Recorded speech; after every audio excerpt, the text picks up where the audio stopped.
An insurgency war was raging years before I got to France. Tribes of Bedouins had united to fight a war that was very different from the one we fought in the trenches. Using small, mobile units, they challenged the might of an empire, and they were rallied around the ideas of a single, influential warrior. Ideas of freedom and change.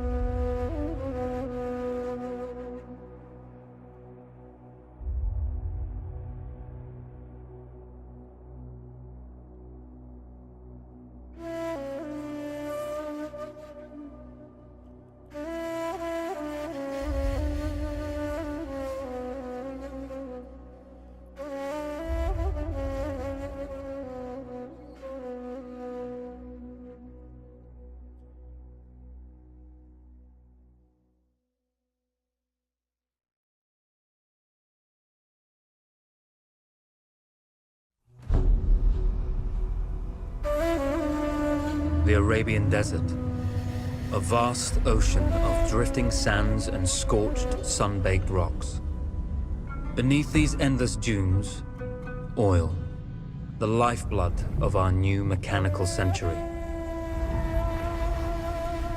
For more than 400 years, the Ottoman Empire has ruled these lands, controlling all that's to be found here. But the Ottomans do not rule unopposed. Small bands of Bedouin rebels have united to overthrow the empire. They strike without warning and then vanish into the desert. Fighting alongside them is a lone British officer whose exploits have earned him wide renown.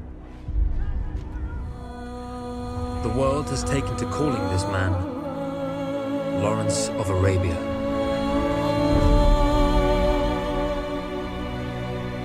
In the desert, you rely on good planning, but you also hope for a dash of luck. And luck was with us when we learned of a recently derailed Ottoman train carrying a most interesting piece of cargo.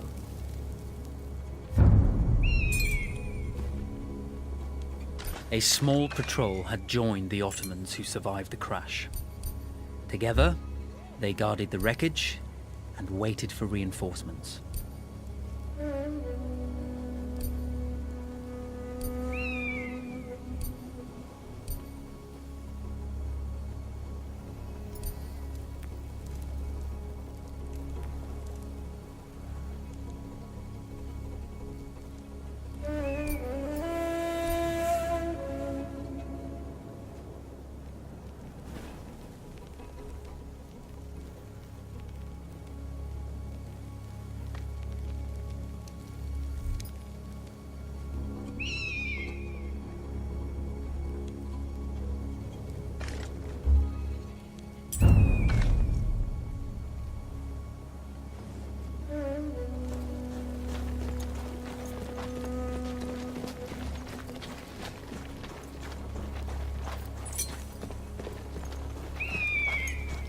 A lone fighter has just one advantage over a large enemy force.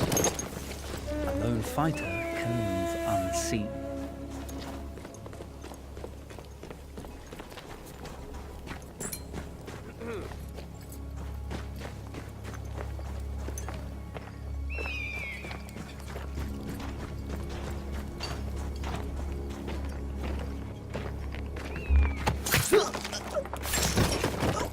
The tribesmen fought unconventionally, using weapons they knew well.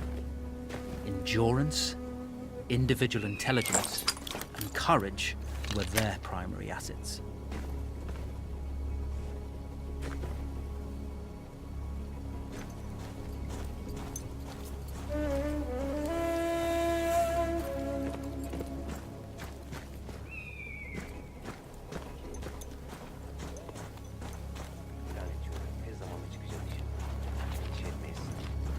İsyankarlar cesur cengaverler değil vardır. Öyle ara sıra demir yollarımızı vururlar o kadar.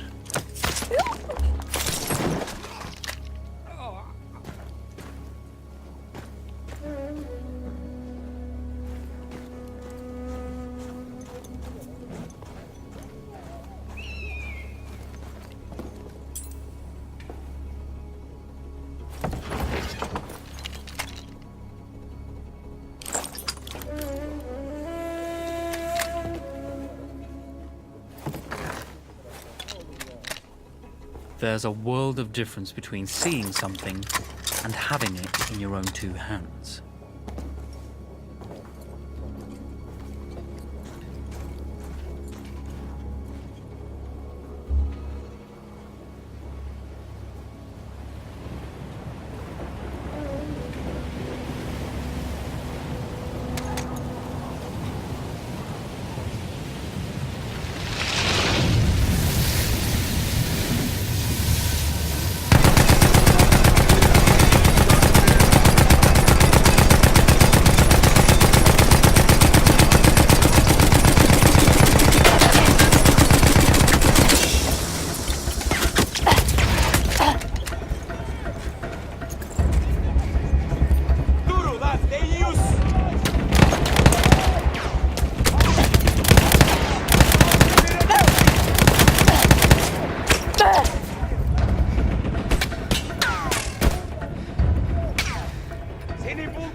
Teslim olursan kelleni bağışlarım.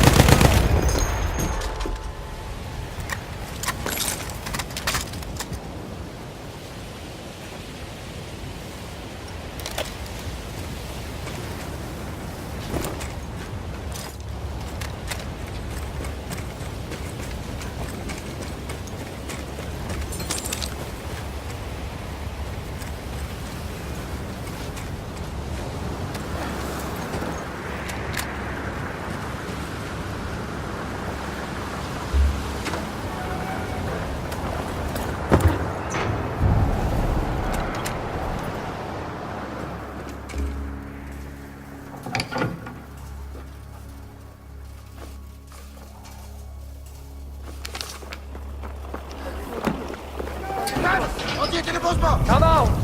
It's over!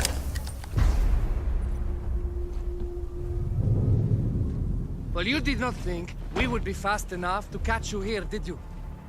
Lawrence of Arabia.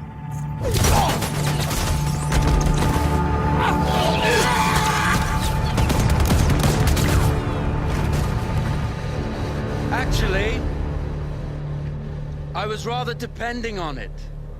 Lawrence. Well, this is very clever. Now the hunter becomes the hunted. So who might you be? How enchanting you are, my dear. Ahmed. I'll show you enchanting. If it weren't for you, I'd be free. Free, is it? You'll be free when you're dead. And I'm happy to tell you, the Empire intends to grant you all this freedom very soon. Even now, an engine of destruction scours this desert, obliterating your allies, your families, your homes. Soon there will be nowhere to run. Nowhere to hide. Soon all that you know, and all that you love, will be ashes. You will all be free to die. Oh. Ah, you animal! Zara. Oh.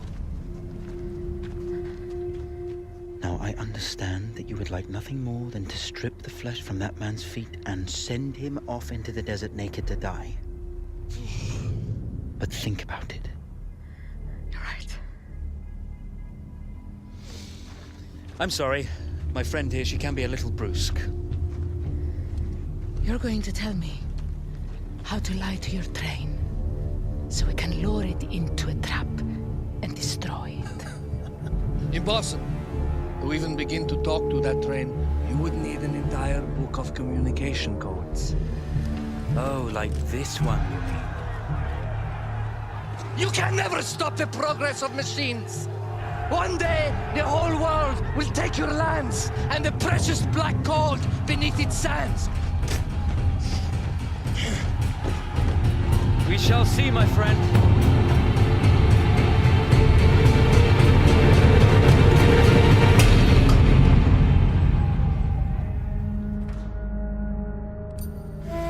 course, obtaining the codebook was not enough. To destroy this Iron Dragon, this Canavar, as the Ottomans had named it, we had to send it 3 encrypted messages telling it to stand down. There were Ottoman outposts scattered along the railroad tracks. The commanders there carried high-priority message capsules. We had to use those to send our orders. Infiltrating the village wouldn't be easy. A full detachment of Ottoman soldiers had occupied it. The Ottomans had chosen an isolated location for their desert outpost. It seemed lightly defended. It was also well stocked with arms and equipment. The ancient ruins were all that remained of a civilization now lost to time. The Ottoman Empire brought in the modern world with a host of armored vehicles and field guns. 3 commanders to eliminate, 3 personal message capsules to be stolen, and then sent with our false orders. How Zara tackled this dangerous and audacious mission was up to her.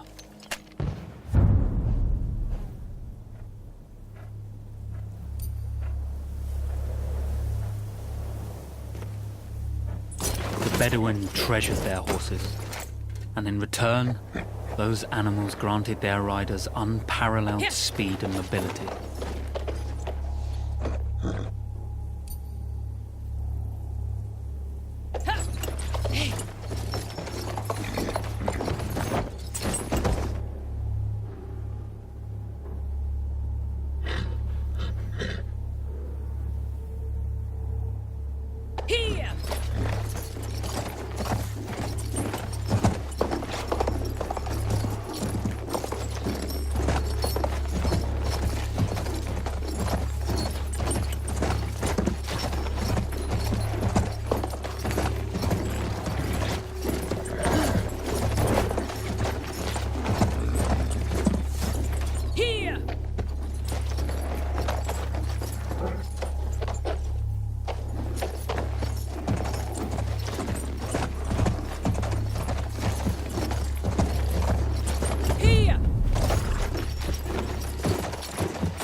A single order wouldn't be enough. Ottoman protocol required the message to be received in triplicate before the train would acknowledge it as genuine.